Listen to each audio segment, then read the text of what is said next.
Hello, good morning. कैसे हैं आप सब? आइए हम लोग आज त्रिभुज का जो बेसिक कंसेप्ट बचा था उसको हम लोग करेंगे। तो मैं एक चीज़ आप लोगों को बता दूं कि 1 अप्रैल से कितने अप्रैल से?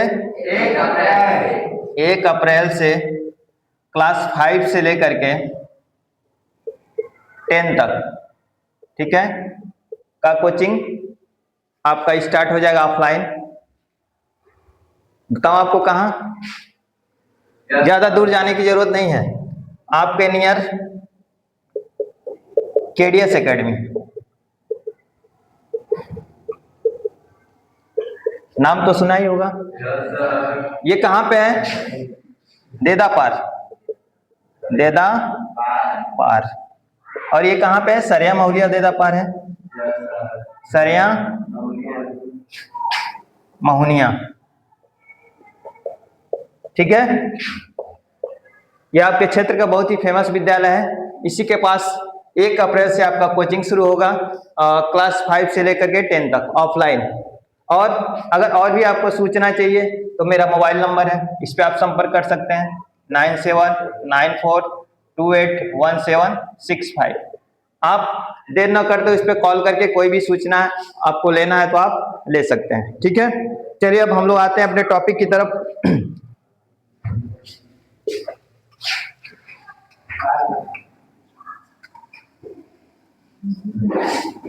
अपने टॉपिक की तरफ आते हैं।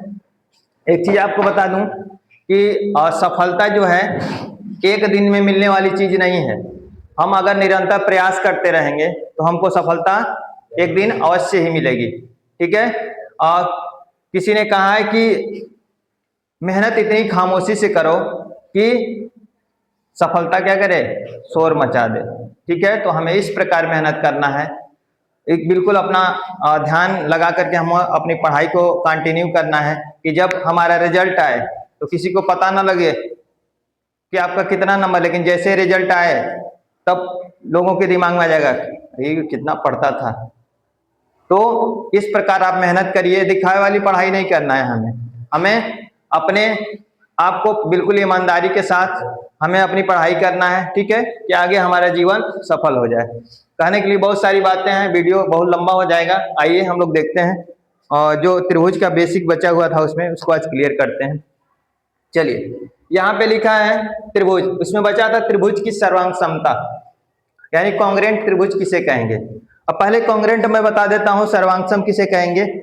कि अगर कोई दो वस्तु है, जैसे मेरा ये हथेली है और ये हथेली है, एक दूसरे को के ऊपर इस प्रकार रखें कि एक दूसरे को देखने पे पता ना चले कि ये अलग अलग हैं, यानी दोनों एक ही साइज के हों, एक दूसरे को प्रॉपर क्या कर लेंगे, ढक लें। इस प्रकार की आकृति को हम लोग क्या कहेंगे, सर्वांगसम आकृति कहेंगे। जैसे मैथमेटिक्स का ये बुक है ना, और जब इसी राइटर का एनसीईआरटी का बुक लेंगे तो सेम होगा। तो ये और वो जो दूसरा वाला बुक है वो दोनों क्या होंगे, कॉन्ग्रेंट होंगे, यानी सर्वांगसम होंगे। तो इस प्रकार के जो फिगर होते हैं वो क्या होते हैं, सर्वांगसम होते हैं। लेकिन हम लोग इसमें किसके बारे में पढ़ेंगे, त्रिभुज के बारे में पढ़ेंगे, ठीक है।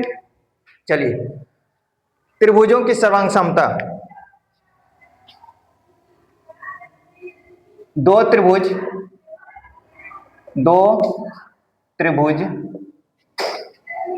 सर्वांगसम होते हैं, सर्वांगसम होते हैं यदि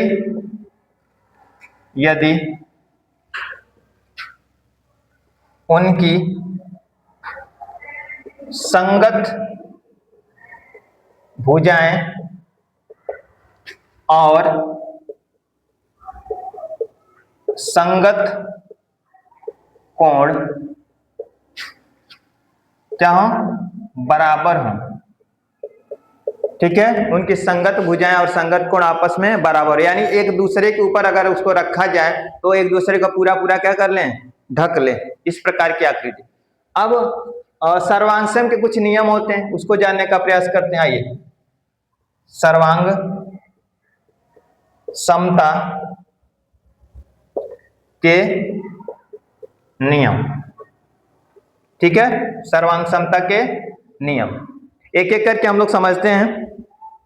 पहला है यस यस यस। ठीक है, यस यस यस का मतलब क्या होता है? साइड साइड साइड, यानी हिंदी में बोले तो भुजा भुजा भुजा। ठीक है, अब ये मत समझिए ये खाने वाला भुजा है। ठीक है, ये साइड की बात चल रही है। अब कितने लोग समझेंगे सर जी आप तो लग रहा है कि खाने वाला भुजा कह रहे हैं का, तो खाने वाला ही भुजा नहीं है जी। ठीक है, ये साइड साइड साइड। अब देखिए मैं इसका भी एग्जांपल लेके बताता हूं किस प्रकार ये सर्वांग सम होंगे। जैसे मान लीजिए मेरे पास दो त्रिभुज हैं, देखिए ध्यान से मैंने यहां पे बना दिया, इसका नाम ए बी सी। देखने में बड़े छोटे बड़े हों लेकिन थोड़ा सा इसको बनाने में मुझे दिक्कत है, छोटा बड़ा हो जाएगा। पी क्यू आर दो त्रिभुज हैं। अब देखिए अगर हमको इसको करना है तो क्या करेंगे? त्रिभुज ऐसे लिखेंगे, त्रिभुज ए बी सी तथा त्रिभुज पी क्यू आर में। कोई दिक्कत नहीं ना? अब देखिए मैंने पहला कंसेप्ट क्या बताया कि साइड साइड साइड यानी भुजा भुजा भुजा। अब आइए इसमें क्या देखेंगे कि ये भुजा इसके बराबर, यानी ये साइड इसके इक्वल हो जाएगी, यानी ए बी किसके? पी क्यू के, ए बी पी क्यू के। ठीक है, बी सी किसके इक्वल हो जाएगी? क्यू आर के, क्यू आर के। और ए सी किसके? पी आर के। ठीक है, यानी ये वाला इस पे आ जाएगा, ये वाला इस पे आ जाएगा, और ये इसको जब उठा के मैं एक दूसरे के ऊपर रखूंगा तो ये दोनों एक दूसरे को आपस में ढक लेंगे। तो हम क्या लिखेंगे? साइड साइड साइड, यानी यस यस सर्वांग समता से, सर्वांग समता से लिख देंगे त्रिभुज ए बी सी सर्वांग सम। देखिए सर्वांग सम कैसे करेंगे? ऐसे दो बार डबल नीचे बराबर लिखेंगे और ऐसे यस को इस पे लिटा देंगे। ठीक है, त्रिभुज पी क्यू आर। ठीक है ना, तो ये हो गया आपका पहला रूल। अब इसको नोट करना है, स्क्रीनशॉट आप ले सकते हैं। अब आगे देखिए, अब आगे हम लोग देखेंगे दूसरा इसका रूल। ये मिटाऊं? ठीक है, अब दूसरा देखिए इसका।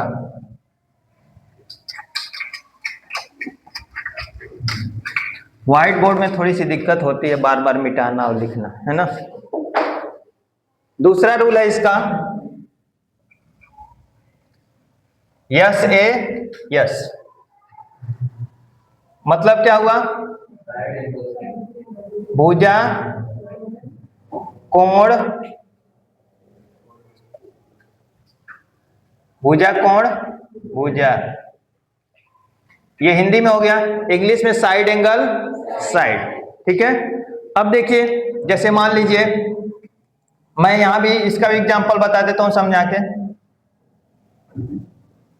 यहां पे देखिए, यहां पे ए बी और सी, और ये क्या है? P Q R. त्रिभुज का कोई भी नाम हो सकता है ना, कोई भी नाम आप रख सकते हैं। अब अगर हम कहेंगे त्रिभुज ए बी सी तथा त्रिभुज पी क्यू आर में, है ना। अब देखिए क्या करेंगे, ये इसके बराबर यानी ए बी किसके बराबर? पी क्यू के, है ना। बीच वाला कोण होना चाहिए, यानी कोण बी बराबर किसके होगा? क्यू के। और फिर भुजा आ जाएगा यानी बीसी बराबर किसके? बीसी इक्वल हो जाएगा क्यू आर के। अब देखिए ये क्या है आपका? साइड, ये क्या है? एंगल, और ये क्या है? साइड। ये क्या हो जाएगा? साइड एंगल साइड सर्वांग समता से लिख देंगे त्रिभुज ए बी सी सर्वांगसम हो जाएंगे त्रिभुज पी क्यू आर के। इस प्रकार हम लोग करेंगे। ठीक है, अब तीसरा क्या होता है? साइड एंगल साइड हो गया ना। अब क्या होता है तीसरा? एंगल एंगल साइड होता है। क्यों? Angle angle side, angle angle side, यानी कोण कोण भुजा। है ना।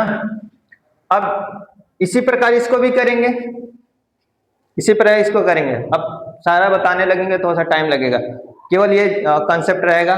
अब चौथा क्या आ जाएगा आपका, चौथा क्या हो जाएगा, साइड एंगल साइड हो गया ना, एंगल एंगल साइड हो गया। अब क्या बचा, angle side, angle side angle, ये भी हो जाएगा, यानी कोण भुजा कोण। यानी किसी त्रिभुज में कोण बराबर हो जाए, उसकी एक भुजा बराबर हो जाए, फिर कोण बराबर हो जाए, जिसे हम लोग क्या कहेंगे, सर्वांगसम त्रिभुज कहेंगे। अब पांचवा क्या है, आरएचएस।